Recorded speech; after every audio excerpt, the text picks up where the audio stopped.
the thing that I have failed at most. I just haven't set clear boundaries because I've been too scared to, and I've always wanted to like give everybody everything that I can. I'm going to give you my heart, I'm going to give you my time, my energy, all my words, because I haven't felt deserving of holding much of that back for myself. Setting boundaries now is definitely something that I know is going to help me have healthy relationships, full stop.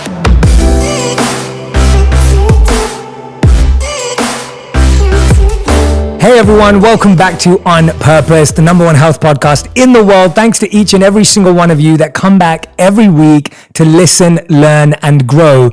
Now, you know that it's my priority to try and sit down with people that I think are going to expand your mind, give you incredible tools for thought, and help you navigate the challenges that come in your lives. And today is no different. I'm so excited because today's guest is none other than Fern Cotton, a TV and radio presenter and author. Her most recent book, Speak Your Truth, was published in January 2021, and I can't wait for you to hear about it. Make sure that you click the link and order it as soon as you finish listening. She's well known for presenting on Radio 1 and on the BBC and The Extra Factor. She also is the host of her own podcast that I got to be a guest on last year, Happy Place, which was just such a joy. And Fern, I'm so glad to be engaging with you again and being present with you again. And I had such a good time on your podcast that I had to have you back on. And I'm so excited because today I get to ask questions and you get to answer them. So thank you for doing this. Well, thank you, Jay. It's an absolute honor. And yes, I will try and relax and let go and not interview you, which is my comfort zone. It's very awkward and weird for me to be interviewed. So I'm just going to like shake it off, let go, and you can do your thing.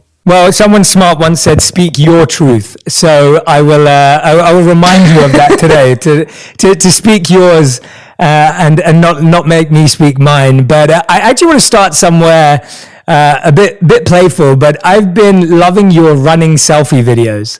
I think they're genius and they're brilliant, and I've not seen many people do that before because it's so vulnerable, it's so awkward, it's so difficult, and it's a skill. It's an actual skill. And I wanted to start there just by asking you, what inspired you to do that? Because it's such a different way of connecting with people. We usually you have people finishing their workout and be like, just done my workout. Or you see people ready for their workout in their best athleisure, but you're doing it while running. Tell us about it. Well, first of all, I'm not that person who wears like a slick gym kit and looks amazing working out. I tend to wear the t-shirt that I've worn the night before in bed and whatever leggings are clean and a bra that will support what's needed, and I'm out the door. And I think the main purpose of doing those little videos on Instagram is to get people to get outside, because I know if I wake up and I feel a bit grumpy and like I really can't be bothered, if I see somebody online who's just been for a run and they look like they're properly pumped and feeling good and euphoric, I'm like, I've got to go. I've got no choice. I have to get out the door. So I think it's just to remind people that we've got agency over what we choose to do each day, and getting outside is a really good idea if you can do it. Yeah, I think that's a great reminder. I love that. And it simplifies it, because I think when you do see this perfect version of going outdoors or the perfect park or the perfect view, it becomes really difficult because most of us don't look that. I just got back from playing tennis, which is my workout every day. And I did not look like this when I finished playing or when I went out. And actually, I was FaceTiming with my friend in London, and I was wearing a hat because it was cold in LA this morning. And he was looking at me, he's like, "Why are you wearing a hat? Like, why do you look like that right now?" And I was just like, it's so cold right now in LA, in the mornings at least. And so, no, I love that. I think that's a great reminder. One of the things I notice about you whenever I see you, it was the same when you interviewed me, and even today, you're always so colorful. Everything you do is so colorful, from your clothes to your headphones, to your phone, to your microphone, to the cover of your beautiful new book, to even the Happy Place. I think all the graphics and everything is just so beautiful. When did color become important to you? Has it always been important to you? And tell us about that journey with color, because I feel like when you're on TV in the beginning, you wear muted colors, or you may have a stylist, but for you, you've just embodied embrace and embody color all the time. Yeah, I love color. It's always been really important. I think it probably goes back on a really subconscious level to growing up. My dad has always been a sign writer since, he was a teenager himself.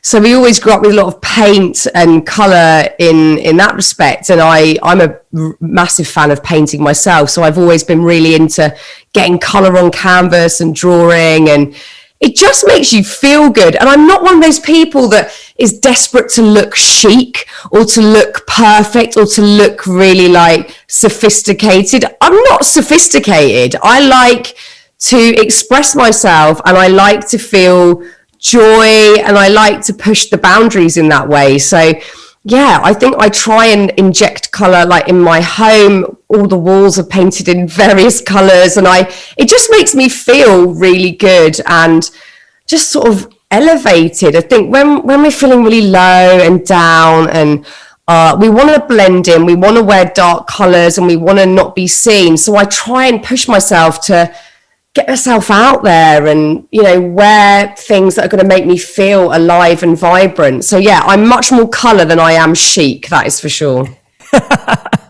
I love that. And no, I think it's a beautiful form of self-expression.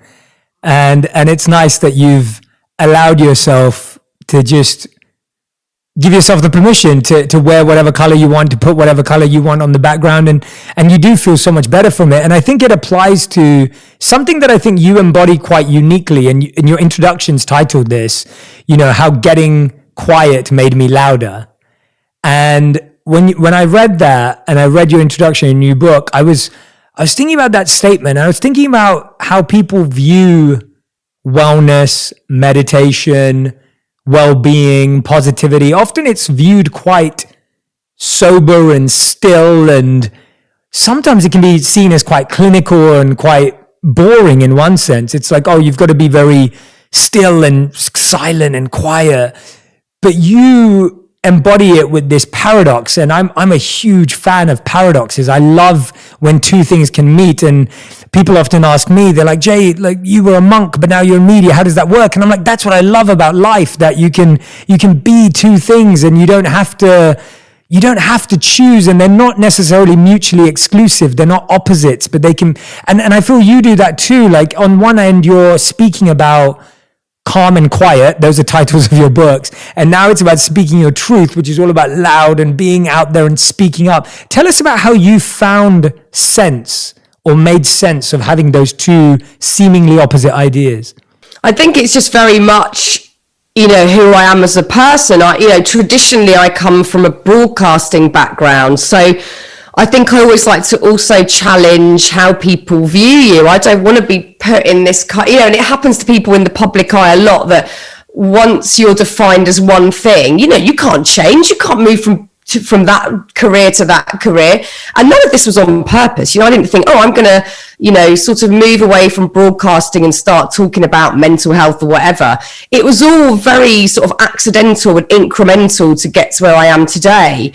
But I think it all does work. Like life is a big mess.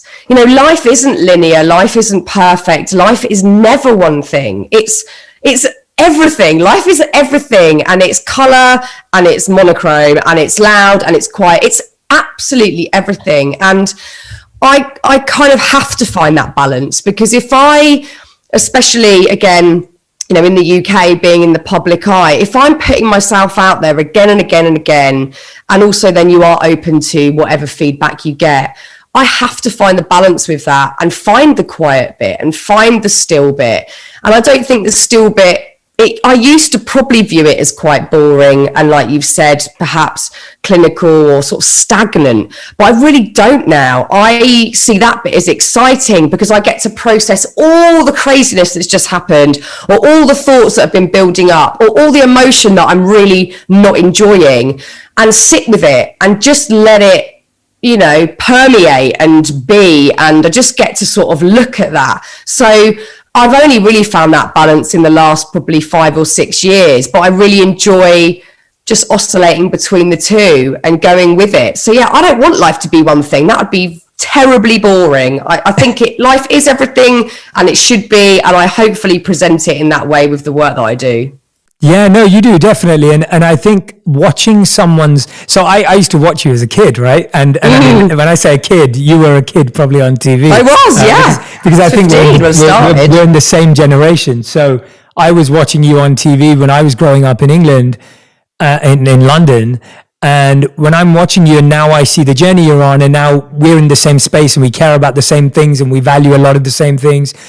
And I love seeing that journey. And what you said there was so true, that sometimes if you're in the public eye, and what I find for people is that even if you're not in the public eye, your family is your public eye, or your community is your public eye, or your university or your school is your public eye. Yeah, it's for everyone. Everyone has a public eye, even if they're not a public figure. And so often we feel scared or uncertain to shift who we are because people know us as one thing. Tell us about where you found the courage, or how was stillness instrumental in those transitions? Because you've had massive transitions in the public eye, with family members, with people in your life. What was going through your mind in those transitions? What were those points of courage that kind of you had to take, which I think a lot of people will empathize with and feel that they're in that position? Well, I'd love to say that I felt totally confident making any big decision, but that is so not the case. I think, although it was all very incremental, there was, of course, a moment where I made an active decision to leave the main broadcasting job I had at the time, which was on BBC Radio 1. I had a daily show where I'd get to interview, the most amazing musicians every week, whether it's like Eminem, the Foo Fighters, Alicia Keys, it was just constant amazingness. And I loved every minute, but I just knew where I was at in my life, and I was having kids at the time, and I just needed change. I didn't even know what change. I just thought, I need something. I need to shake it up. I want a new chapter. And I had to jump into the void, and I didn't have anything to necessarily fall back on. I was lucky I had a home, and I had a little bit of savings that could kind of see out whatever this unknown period of time was going to be. But there was definitely no safety net. There isn't in my job whatsoever. You can be yesterday's news very, very quickly. So it was terrifying. And I had a lot of people going to me, why are you leaving radio? You're absolutely mad. It's the best job in the world. How could you, why would you do that? It's just a crazy decision. And every time I had to go back to the feeling of, I know I need change, back to there's an itch and I can't ignore it anymore. I need change. But it was terrifying. Like every time someone said to me, why are you doing this? I had to really step back and go, why am I doing this? And it always went back to that feeling of, I can't even articulate what it was. I just need change. And it was scary for ages. I lost sleep over it for months thinking, have I made the right choice? Have I ruined everything? But I couldn't ignore that feeling of just wanting something a bit different. So it was as simple as that. There was no, huge confidence or moment where I was like, I know that I'm headed in the right direction. It was just jumping into the void and hoping for the best. I love that. I love that honesty. I think you're spot on. I don't think anyone's ever fully confident about a decision. And I think you're so right that when you're walking through that decision, you're holding on so tight to that feeling of, I don't know what it is, but I know I need to change. I think that's such a real, I can relate to that so much. You can't ignore it. You can't ignore it. Yeah, you can't. And have you ever found that when you kind of get to the other side where you've made the transition, people have now somewhat accepted who you've now evolved into, and now all of a sudden there's a pressure, especially with what you do now, there's a pressure to always be positive, or a pressure to always say the right thing or come across a certain way. Do you find that you also come up against that sometimes, where where now you get pressure for your new identity almost? Yeah, but I think the sort of pressure to be purely positive I had really in my sort of traditional broadcasting career, because I couldn't have gone on TV or on Radio 1 and said, oh God, I feel absolutely crap today. There wasn't space for that. Whereas now, I think the only pressure I feel is to be completely authentic and completely real. And that probably took a little bit of confidence to go, do I want to do that? Can I do that? How vulnerable will I feel if I do that? but I feel more comfortable doing that than I did pretending everything was brilliant. I think I used to just feel like under so much pressure every day to have, the funny quip, the right thing to say to a band or whatever it might be. Whereas now I think if I'm feeling awful, if I've had insomnia the night before, if I've had a panic attack, I now have an audience who are kind of willing to listen to that and then to get into a discussion about it. So if anything, it's like lessened the pressure and I feel way more comfortable. Like talking to you now, I think before I would have had to be like, oh my God, what would presenter Fern say? And can I be funny in this bit? Now I'm just like, I'm a mum. I've just been out on a walk with my kids. I've just squeezed in a little Instagram live. This room that I'm in is a bloody tip. There's just stuff everywhere. And I'm knackered, but I'm really happy. And I'm presenting myself to you as I am. Whereas I couldn't do it before. And I'd had years of conditioning from like the age of 15 up to sort of probably my early 30s. And now as I sort of hurtle towards 40 this year, I'm pretty comfy being me, and that feels really nice. I love that. I also want to add, just for everyone who's listening right now, that we're doing this in Fern's evening because she's been kind enough around doing it in my morning in LA. So she's in London or in England, and it's 6:26 there or something like that PM. And so I want to say a big thank you to Fern and a big thank you. I want to say thank you to you because right now you've given me the best excuse to miss the most hectic, awful bit for any parent, which is bath and bedtime. I'm out of it. I am up here chilling. I might even pretend when we finish that we're still going, so I don't have to go downstairs. So thank you. I love that. I'm not a parent yet, so I guess I'll find out. But tell me where you draw that line between, and I'm really intrigued to get into this with you because I think I relate to what you're saying, and I listen to your podcast and I have read your book, and so I feel like I have a good understanding of your thoughts. But where do you draw the line between being fully authentic and accepting who you are and showing that, and then finding action and growth and movement in a direction? Because I feel like that's something you do quite well, where you're okay with accept, like you just said, and you gave a beautiful description of your room and everything. At the same time, you're someone who wants to grow and improve and say, but how do you draw that balance and line for even the people that listen to you so that it's more, because it's more, when I hear you and I read your work, it's not just about venting or expressing, it's more than that. Tell me about that. Walk me through that. I can sum it up so clearly because I feel it in every bone. I am like, the driving force behind all of it is curiosity. I am so unbelievably curious about all of it. And I think, now I'm at the point in life that I'm at, and having had the life experiences that I've had and the big lows and the big highs, I'm so curious to learn, and I'm so curious to hear about other people's lives. Like that's the foundation of the podcast. I want to know like what drives people. I want to know what gave them the confidence, the courage to make big decisions. I want to know how they got out of like dark black holes that they felt they couldn't get out of. I'm so curious because, like you've just said, I want to move forward. I want to grow. I want to expand. I don't want that to ever end. I want that to be just perpetual, like an omnipresent willingness to learn and move forward. But with everybody else, I don't want to be like, here I am, I'm telling everybody what I know. I'm with my audience doing it because, I could have had a panic attack the night before about something, but then the next day be interviewing some amazing, prolific teacher or speaker.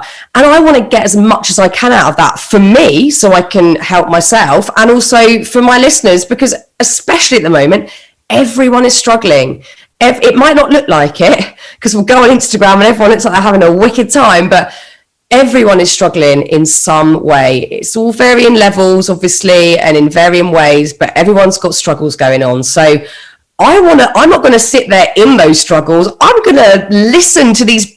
I'm like, how lucky am I that I get to interview like Deepak Chopra or Elizabeth Gilbert? Like, how lucky that I get to sit and do that. So I'm going to get everything I can out of it because I'm curious. And I think when we're curious, we can't get bored, we can't get complacent, and we'll always be willing to learn. I love that. And I think when you allow yourself to get curious about pain or challenges or pressure, as opposed to getting judgmental about it or getting self-sabotaging or judgmental about how you feel right now, you allow yourself the opportunity to go, okay, well, what can I learn from this? Or what can I learn from this person?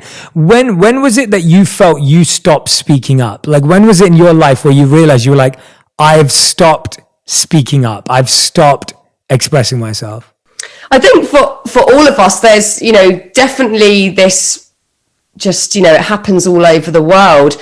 This very normal social conditioning that we all go through, either from our parents, teachers, just from being out of your own home, out amongst strangers, that you act a certain way. Like my kids are now 5 and one of them's about to turn 8. And, they're pretty wild still, as they should be. If they're unhappy about something, they will kick off in the middle of the street. I don't care there's people watching or that it's embarrassing or whatever. They'll just go for it. And, over time, we all get that sort of social conditioning that we have to act a certain way. We shouldn't show certain emotions, etc. Some of that's going to serve us well because we're going to be able to forge great friendships, get jobs, etc. But we all take it way too far.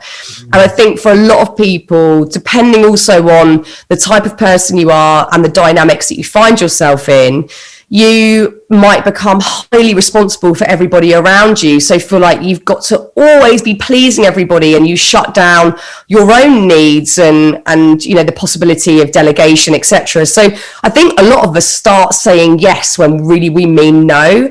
And for me, that probably started at quite a young age, because I started in TV at 15 and I came from, a working class background. I didn't know anyone in TV. This was like the absolute dream come true, completely unusual. So I wasn't going to turn up and be like, I'm not wearing that. I'm not saying that. I was like, yes, I'll wear anything you want. I'll wear the purple corduroy flares. Yes, you can make me have any makeup. I don't care. I'll say whatever you want, because I couldn't believe I was in the job. And again, some of that served me well because I was able to keep going. But again, I took it probably way too far. And in my 20s, I think there were a lot of moments, either at work, but also in my personal relationships, where I just didn't feel the confidence to say my bit. I didn't feel deserving of it. I just felt like, well, who's going to listen to me? What's my voice got to do with it? I thought that everybody else was right, that everybody else knew so much more than I did, that I just let everybody say and do what they wanted, and I just remained quite silent. And again, this has been such a new thing for me, really within the last 12 months is when I've dug deeply into this subject matter. So really, it's only the last few years that I've even experimented with using my voice in a really authentic way, where I believe I can help people, but also I believe that I deserve to ask for help, to say no, and to set really healthy boundaries. Like, this is very fresh and new for me. This book is not coming from an expert-led place. This is like, I am on this journey with you. How do we do this? So hopefully the book comes across in a way that's encouraging, but also like, I am struggling. I am with you on this one, because it's really hard. It doesn't feel anything else but really genuine, where you're coming from that place of like, guys, I'm trying to figure this out right now. But at the same time, I think you said 3 really incredible things there. You talked about saying no, setting boundaries, and there's one more, but those 2, first of all, saying no and setting boundaries as being such important, simple steps to speaking up. Because I think even when we think about speaking up, we think, what does that really mean? Yeah. And there you've kind of defined just very simple steps that someone can start with. Tell us about saying no, because I think that was a big one for me. That was a big one for me for this year, actually, for 2021, where I've been, unfortunately, I had to email back a few people at the beginning of this year just saying, sorry, I've just trying to learn to say no, and I just can't do this, and it's so awkward because you want to please everyone and you want everyone to be happy and you want to make people happy. And tell us about saying no and your journey of understanding where and when to use that one. Yeah, well, first of all, it's absolutely right that I don't think speaking your truth is just like, I'm going to say whatever I want to anyone, because that's problematic, and we'll get onto that later. But I think saying no is a really good way of practicing this, because like you say, you want to keep everybody happy and sweet, and you also want to be making the right decisions so that you're meeting interesting people, engaging with interesting people, etc. But you know, when it becomes detrimental, there has to be healthy boundaries. And also, like, one of the easiest ways to test whether you really meant no, we've all done this. Someone says, not this year because we're not able to go anywhere, but you know, do you want to come to this party? Now, I don't really like parties. That, again, has been something that I've found the confidence to say out loud more recently. I hate them. I just don't like parties. I sometimes like my own parties, which is quite selfish, but I'm not a massive fan of going to, like, unless it's someone that I really know well, I'm going to know everyone there, then that's super fun. Someone invites you to a party and you say yes because you think, how can I not go to the party? I've got to go to the blooming party. Then the day before the party, you're literally like dreading the party. You can't even think of how you're going to leave the house. It's going to be dark. You're going to be knackered. How am I going to leave the house to go to this party? And then on the day, you make up some awful excuse that, you know, your kid's got a runny nose and there's a work thing that you didn't do, and then you're lying. And then you don't go to the party, and then you spend all night at home going, oh, I feel so guilty about not going to the party. It's so awful that I lied. I didn't go to the party. If you just said no 2-3 weeks before, none of that would have happened. But not just like no with, thank you so much for inviting me. I'm not really in the headspace right now where I want to be out with lots of people, but I would love to take you for a coffee or whatever at another time, just so me and you can celebrate your whatever it is that's happening. Yeah.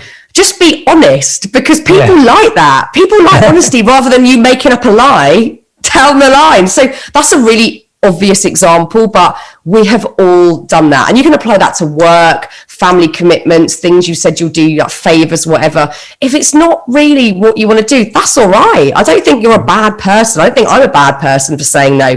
We can't do everything. It's impossible. It's a good example, actually, because I think when you shared it, it just shows you how the simple act of saying no in a nice, honest way saves you days of headache. Yes. And that's literally what happens when we don't speak our truth or we aren't honest with ourselves, is that you end up creating so much more headache and pain for yourself, because now you're thinking about this very simple decision for way too long. And of course it gets more complex with more complicated things, but it's still, the essence is still there, that you can save yourself time, energy, effort, relationships. All of that can be saved when you say no. You also spoke about setting boundaries. Tell us a bit about some of the boundaries you think you've set maybe in the last 12 months that have been really healthy boundaries. Oh, this one I find so difficult, and I've really learned from some amazing people like this. There's this wonderful speaker and writer that I know called Donna Lancaster, who is like so big on boundaries. And I have learned so much from talking to her, because it's probably been the thing that I have failed at most, I'd say, over the years as an adult, that I just haven't set clear boundaries because I've been too scared to, because I haven't had the confidence, I haven't felt deserving. And I've always wanted to like give everybody everything that I can. I'm going to give you my heart, I'm going to give you my time, my energy, all my words, because I haven't felt deserving of holding much of that back for myself. So that goes into a whole other thing of like self-worth, and you know, that can derive from all sorts of life experience, of course. But setting boundaries now is definitely something that I know is going to help me have healthy relationships, full stop. It's not going to annoy people. It's not going to make me ostracized from society. It's going to create really healthy relationships, even with people that I find tricky, or people that find me tricky, where there's like that discord. It's going to just help in every way. So I think what I've tried to do recently is be really honest about what I can offer people, because I'm a mum of 4 kids. I have 2 teenage stepkids and 2 younger kids, and I'm a wife, and I'm a daughter, I'm a sister, I'm a friend. I am also a very passionate worker, and I love what I do. So how can I spread myself across all of that and stay sane?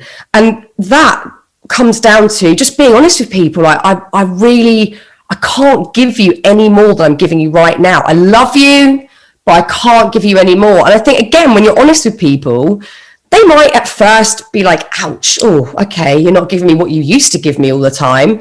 But I think that's just the initial bit of setting boundaries. Then there is a new normal after that. So this is something I am very gradually getting better at. Yeah, because it feels like there's so much at stake, right? It feels like there's so much to lose when you start setting boundaries, because your relationship with this person has been built on certain expectations, and now you're taking away some of those expectations. You feel like you could lose this relationship, and that could apply to work, that could apply to a partner, a best friend, a parent.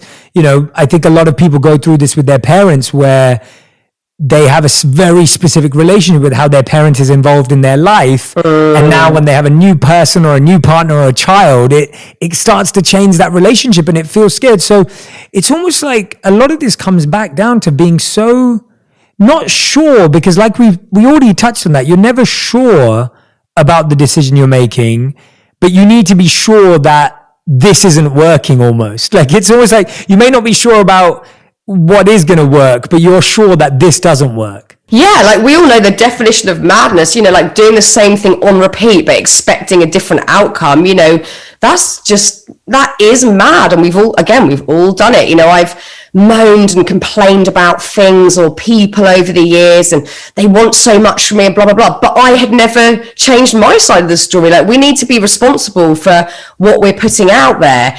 And, you know, it is very complex, like you've just said, when it comes to, you know, parents or very close relatives, because they might have years and years of being used to you being one way.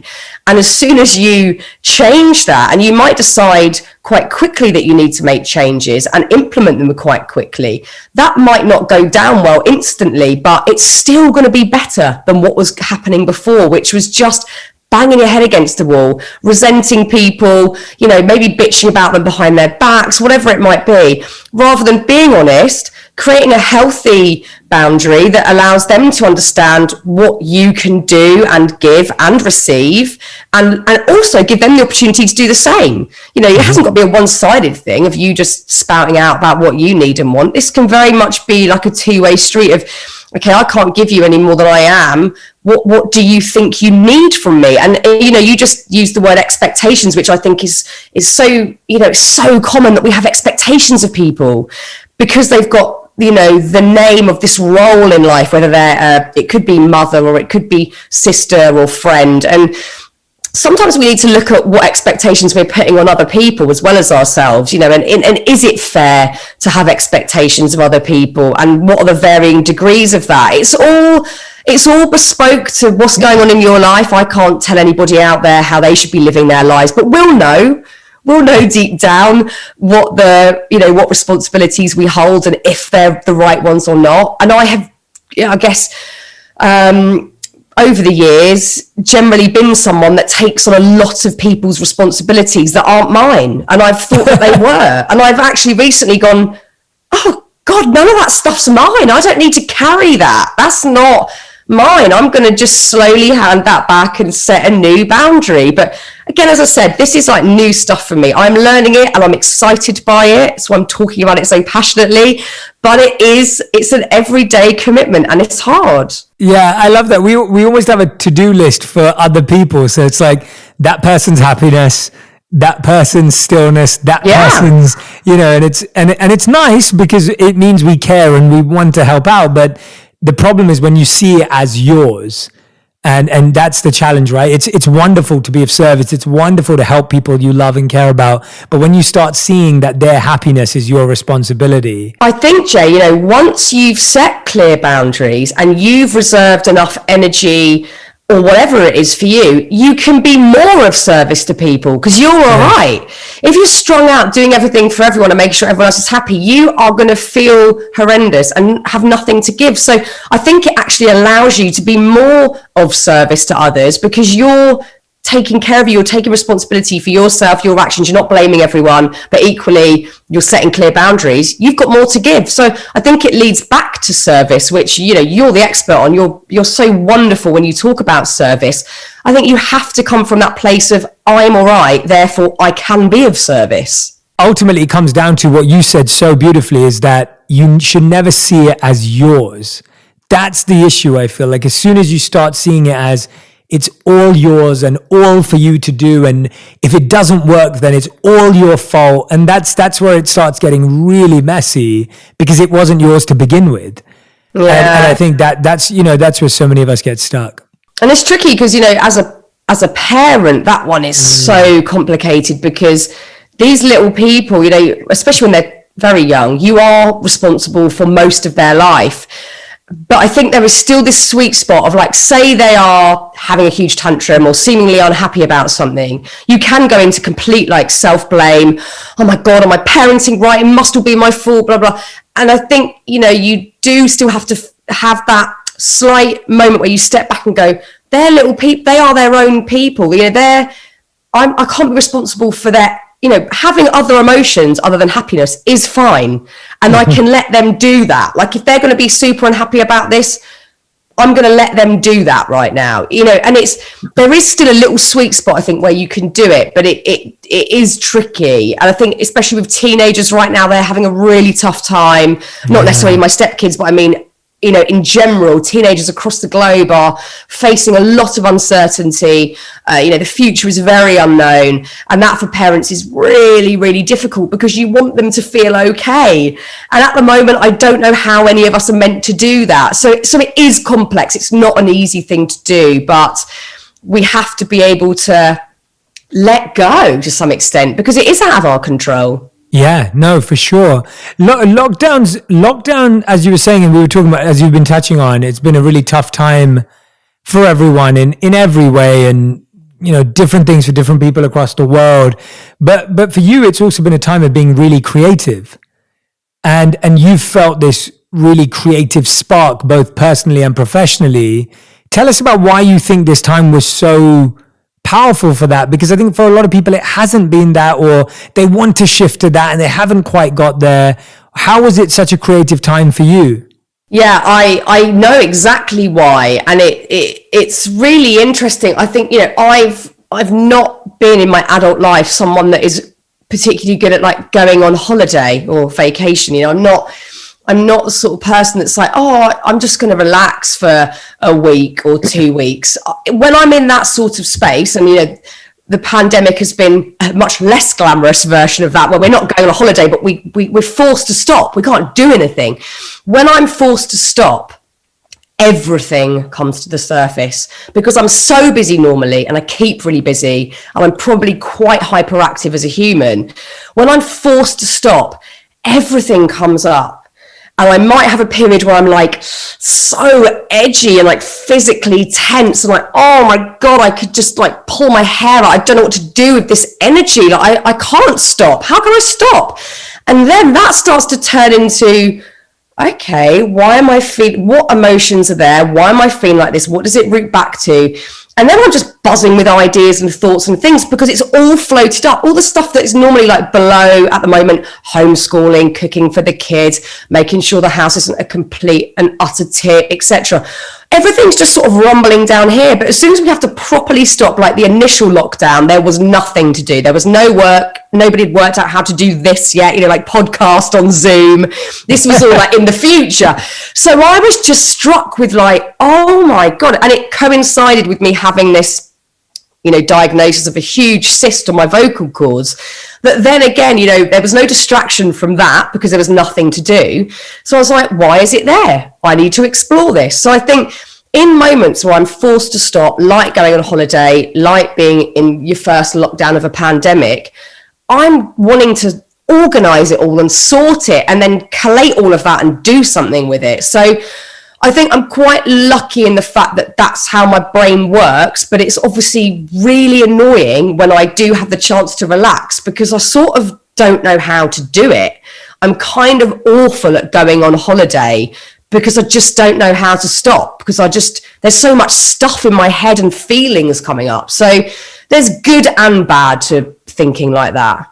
Yeah, that's definitely there. I think a lot of people feel that way, that, you go on vacation, but you're thinking about work, or you're at work and you're thinking about the vacation, and that whole dichotomy of always just feeling full, but in a difficult way. But at the same time, sometimes it's that fullness that creates something really special and beautiful. And so I think right now, if people are struggling to be creative, what kind of advice or tips would you give them if people were feeling, I do want to be more creative, I do want to use this time, I've got used to this now, like I've got used to the fact that this is life now and this is normal? Because in the beginning, I mean, you know, in the first month, no one knew what was happening and where it was going. But now people may be thinking, I want to be more creative, I want to be more productive and effective. Where would you recommend they start? I mean, I can only really talk from my own personal experience of how I do it. And I think any negative thing that happens to me, or any negative emotion that comes up, or anything I feel stuck in or edgy with, my first thought is, oh, how can I use this? You know, what can I do with this? Rather than, oh, this is awful, I hate this, I'm trapped in it. I go, what can I do with this? And I think if you work in a creative industry, or your hobbies are creative, whether it is painting or music or writing or poetry, you can channel all of that. Like some of the best songwriters who I'm either friends with or ones that we all just know and love, you see them directly channel their most horrific pain into something so utterly beautiful. I'm not doing it on that level, but I am certainly using it to go, right, I need to do an Instagram live about this. I need to do an Instagram live about panic or anxiety, or I need to do write a piece about the feeling of dread. Like I need to get it out, and I want to then engage with other people to hear what they think, what their experience is. So it's not just this kind of internalized thing that I'm going through. I want to feel outside of that. Or what's everyone else thinking about that? Do you feel this? Again, it goes back to that curiosity. So I think if you are a creative, well, everyone's a creative person. There's no like creative type. Everyone's creative on a level. It just all manifests in a varying manner. I think you need to not disregard all the negative circumstantial things that happen to you, feelings that you have, things that you're witnessing that you feel is unfair. Channel that into creation. We've all got the ability to do it. It might not be fine art or writing a beautiful piece of music. It might be gardening. It might be making something out of cardboard boxes with your kids, but just channel it out. I think when we get stuck in all that negativity, that's where we get writer's block or can't paint or whatever. But use all that dark stuff and make it into something gorgeous. Yeah, that's such a great point, I think, that you've brought up, because it's almost like everything in our life is cyclical and everything's going around in a cycle. And the challenge is that when we're feeling something, it's just getting stuck and it's just getting stored somewhere and blocked somewhere. And often we think it's not shareable because it's not beautiful, or it's not, but that's your point, that you can actually be the person to transform that feeling into something shareable, into something beautiful, into something not perfect. We're not saying to turn it into something perfect, saying turning it into something that makes you feel like you've had an opportunity. I think the example of a musician is such a great one. I think that's such a brilliant one, because all the music we listen to are songs usually about that person being in pain of some sort. And now it's coming out in this way, and we love that. And we need to do that for ourselves. I think that is such a great way of looking at emotion. And I hope everyone who's listening or watching today, you find a way to notice the pattern of what you feel regularly and find a creative outlet for that. And I mean, I can give a personal example. It's small, but it was huge for me, and it may sound really basic, but it was so big for me. I really don't enjoy working out. I never have. I really enjoy sport. I don't enjoy working out. Never enjoyed the gym. Don't enjoy personal trainers, don't enjoy workout classes. Like, that's just not me, but I love sport. And so when I used to live in England, I used to play football with my mates twice a week, and it was amazing. And then when I moved to LA, I couldn't really find a group of that many, 22 people every week to play football. And so I started going to the gym to keep fit and healthy and all the rest of it. And then obviously during lockdown that ended. And I was really finding that working out had become such a pain point in my life. It was almost like I felt that kind of block and to exercising. And when I'd go on a hike, it was nice, but I didn't feel I was really exercising. And recently I started playing tennis. And what I love about it is that I start my mornings feeling like a kid, because it's playful, it's competitive. I'm not great at it. Like I'm okay, but it's playful. And I feel like now when I start my day after having done that, I feel so happy and playful and fun and like a kid. And I'm like, I'm ready for the day, as opposed to before I was working out and starting my day feeling stressed that I hadn't worked out enough, pressured that I hadn't done it right, and then feeling tired from the workout, not excited. And it's so interesting how these really simple things, when we're not expressing that, like I need to feel like I'm playing and competing in a fun way. And when I'm not doing that, I don't get to express that, if that makes sense. Yeah, because I tell you what's sprung to mind there is, this weird modern day concept, probably that all has been generated from how we use social media, that so often we're trying to like force our creation to this thing that, as you said earlier, ends up being this perfect image or this perfect moment or this perfect piece or whatever it is.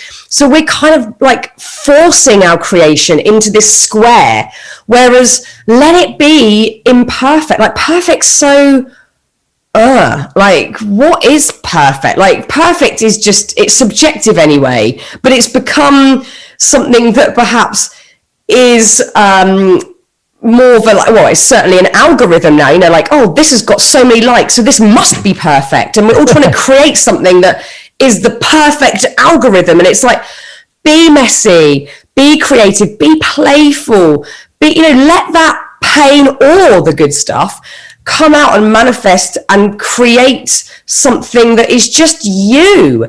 So, like I know now, if I put a picture on Instagram of me looking dog rough, saying that I didn't sleep last night, that's me showing you what is really happening, and I'm creating a moment for you where you can understand how I'm feeling. If someone wants to have a go at me or they don't think it's the perfect image, I don't care. Like it's so not the point for me anymore, because I just think we can look for perfect everywhere. We can go on Pinterest, we can follow certain influencers on Instagram. We can find perfect so easy. It's all over the shop. Is it meaningful? Is it deep? Is it nourishing? I don't think so. But look at all people that I think I class as like my heroes, like David Bowie. Was he this shiny, perfect person? No, he was this kind of iconic, bizarre creature who had, two different colored eyes and outfits that were totally not the norm. And he just broke every boundary. He wasn't looking for perfect. He was looking to express and create. And I think we've all become so focused on creating perfection rather than just what feels good. And like you said with tennis, what's playful and fun. Exactly. And yeah, I can agree with you more. I think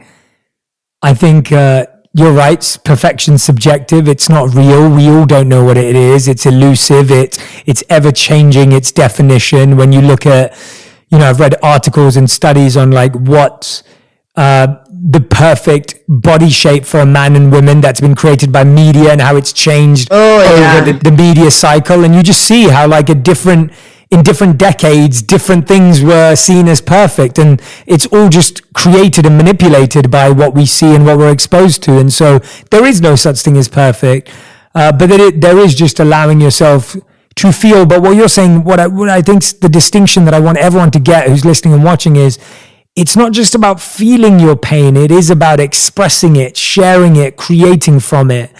Because I think there's a lot just about feeling it, which is important, but then something has to happen with it after you've felt it.